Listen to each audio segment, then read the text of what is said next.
Something we try to show on News 8 Now Sports is the power sports can have beyond highlights and box scores.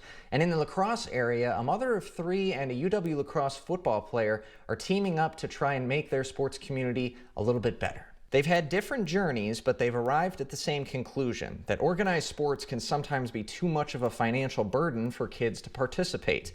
Katie Lever has seen the pandemic make that abundantly clear this summer. 7-on-7 for high school.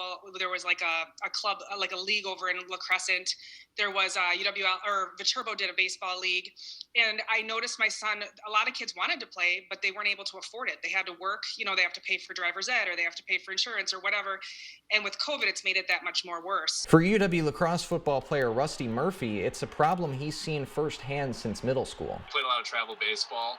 So I was like Katie's kids, traveling around the state, playing baseball with my friends and kids my age. And I really noticed there was kind of an elitist status growing in terms of, people that can afford to travel, teams that can afford, off-season training. There's such a huge gap in equity, and we have some great resources with the Boys Club and the YMCA in town to help the younger kids. But what about the middle school and the high school kids?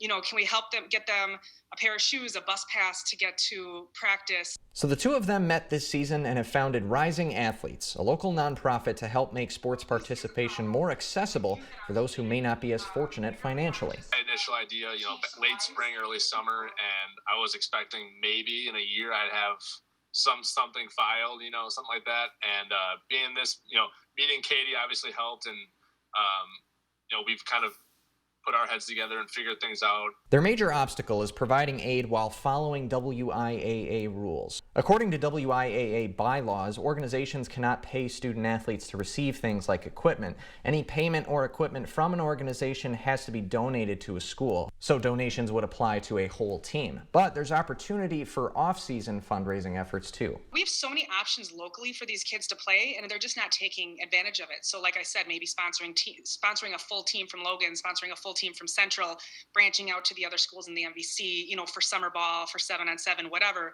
could be an option for us in the future. And we have more details on donating to their nonprofit on our website, news8000.com.